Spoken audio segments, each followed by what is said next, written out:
Coba bayangin deh, kalau semua tabungan hidup Anda tiba-tiba hilang, lenyap gitu aja dalam semalam. Ini bukan cerita film loh, ini namanya keruntuhan ekonomi. Dan polanya entah kenapa, terus aja berulang sepanjang sejarah. Hari ini kita akan bedah bareng-bareng anatomi kehancuran ini, biar kita ngerti gimana ceritanya uang bisa mati. Yuk kita mulai. Kedengarannya mungkin kayak kiasan ya, tapi ini adalah kenyataan pahit yang dialami jutaan orang. Ini bukan cuma angka-angka di berita yang kita baca sambil lalu. Ini adalah momen di mana hasil kerja keras seumur hidup berubah jadi tumpukan kertas yang nggak berguna. Inilah yang sebenarnya dipertaruhkan. Bukan, mata Anda nggak salah lihat. Ini bukan salah ketik, 79,6 miliar %. Itu adalah tingkat inflasi bulanan di Zimbabwe pada November 2008. Artinya apa? Artinya, harga barang naik 2 kali lipat setiap 24 jam. Bayangin, kopi yang Anda beli pagi ini, pas makan malam harganya udah 2 kali lipat. Itu kehancuran finansial total. Oke, jadi pertanyaan besarnya sekarang, gimana ceritanya uang, sesuatu yang jadi simbol kerja keras satu bangsa, bisa jadi nggak ada harganya sama sekali? Nah, untuk menjawabnya, kita akan lakukan semacam otopsi ekonomi buat nemuin akar penyebabnya. Mari kita mulai investigasi kita dengan ngelihat 3 kasus modern, Iran, Venezuela, dan Zimbabwe. Kelihatannya beda-beda ya, tapi ternyata ada satu benang merah kegagalan yang sama persis di antara ketiganya. Nah, ini bagian yang paling menarik. Coba perhatikan polanya. Pemicunya bisa beda-beda. Ada sanksi di Iran, harga minyak anjlok di Venezuela, atau reformasi tanah yang kacau di Zimbabwe, tapi hasilnya selalu sama. Kapasitas produksi negara hancur. Tapi demi menjaga popularitas atau kekuasaan, pemerintah malah milih solusi yang paling gampang dan paling mematikan, cetak uang. Jadi, poin krusialnya tuh di sini. Masalahnya bukan cuma terlalu banyak uang.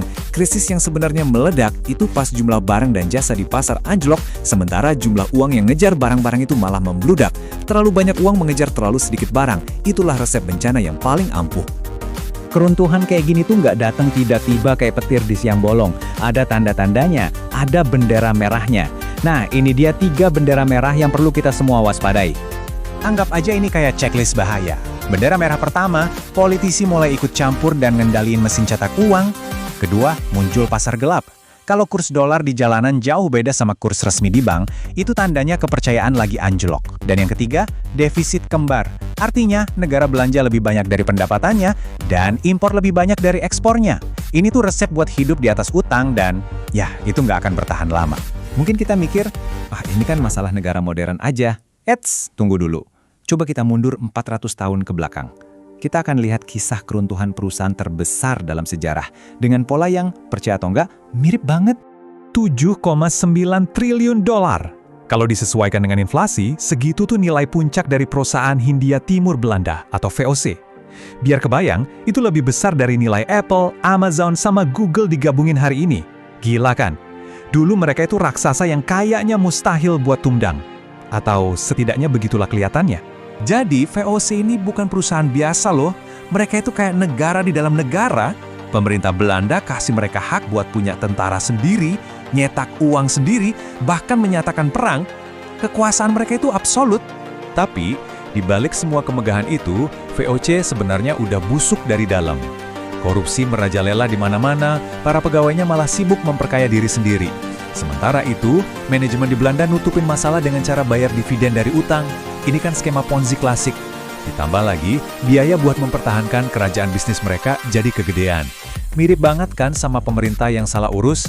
40%. Coba bayangin, dapat dividen segitu gedenya setiap tahun. Itulah yang dibayarkan VOC. Tapi ada rahasia kotornya. Dividen itu nggak dibayar dari keuntungan, tapi dari utang baru. Mereka menjual ilusi kemakmuran, padahal kapalnya udah bocor dan mulai tenggelam dalam lautan utang. Dan inilah akhir ceritanya. Pas VOC akhirnya dibubarkan tahun 1799, mereka ninggalin utang sebesar 134 juta gulden. Angka yang astronomis buat zaman itu.